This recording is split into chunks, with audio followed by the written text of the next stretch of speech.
Breaking news. దేశ రాజకీయాల్లో కీలక ఘట్టం చోటు చేసుకున్నది. దశాబ్దాల కళ అయిన చట్టసభల్లో మహిళా రిజర్వేషన్ల అమలుకు తుది రూపం ఇచ్చే డీలిమిటేషన్ ద్వారా నియోజకవర్గాలను పెంచే చారిత్రక ఘట్టం ఆవిష్కృతం కానుంది.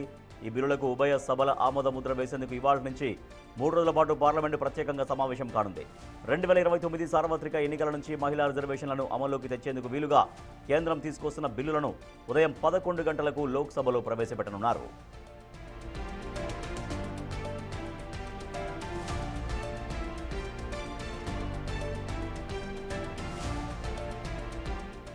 చట్టసభల్లో మహిళలకు 33% రిజర్వేషన్లు, లోక్సభ నియోజకవర్గాల పెంపుకు సంబంధించి ప్రతిపాదిత బిల్లును కేంద్ర న్యాయశాఖ మంత్రి అర్జున్ రామ్ మేఘ్వాల్ సభ ముందు ఉంచనున్నారు. లోక్సభ సీట్లను 850కి పెంచడంతో పాటు 2011 జనాభా లెక్కల ప్రకారమే డీలిమిటేషన్ ప్రక్రియ చేపట్టేందుకు 131వ రాజ్యాంగ సవరణ బిల్లు, పునర్విభజనకు సంబంధించి డీలిమిటేషన్ కమిషన్ ఏర్పాటు బిల్లులపై సభ్యులు చర్చించనున్నారు. వీటితో పాటు కేంద్రపాలిత ప్రాంతాల్లో నియోజకవర్గాల పునర్విభజనకు అవకాశం కల్పించే బిల్లును హోంమంత్రి అమిత్ షా సభలో ప్రవేశపెట్టనున్నారు. ఈ 3 బిల్లులపై లోక్సభ, రాజ్యసభలో 18 గంటల చొప్పున చర్చ జరగనుంది.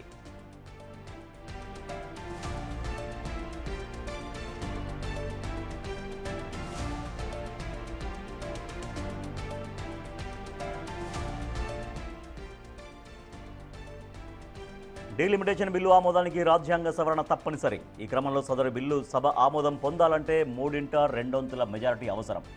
మిగతా బిల్లులకు సాధారణ మెజారిటీ సరిపోతుంది. డీలిమిటేషన్ను వ్యతిరేకిస్తున్న ఇండియా కూటమి ఆ బిల్లుకు వ్యతిరేకంగా ఓటేస్తామని తెగేసి చెబుతోంది. దీంతో రాజ్యాంగ సవరణ బిల్లు ఆమోదంపై ఉత్కంఠ నెలకొంది. ప్రస్తుతం లోక్సభలో ఉన్న 540 మంది సభ్యుల్లో 3/2 మెజారిటీతో రాజ్యాంగ సవరణ బిల్లు ఆమోదం పొందాలి అంటే 360 మంది సభ్యుల మద్దతు అవసరం. అధికారిక ఎన్డీఏ కూటమికి 292 మంది సభ్యుల సపోర్టు మాత్రమే ఉంది. దీంతో మిగిలిన 68 మంది మద్దతును ఎలా కూడగడతారు అన్నది ఆసక్తికరంగా మారింది.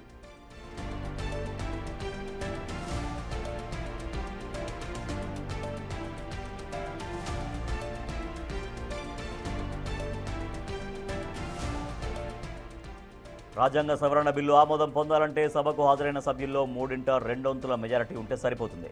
ఒకవేళ ప్రతిపక్ష పార్టీలకు చెందిన ఎంపీలు ఎక్కువ మంది గైర్హాజరైతే అధికార పక్షం బలం పెరుగుతుంది.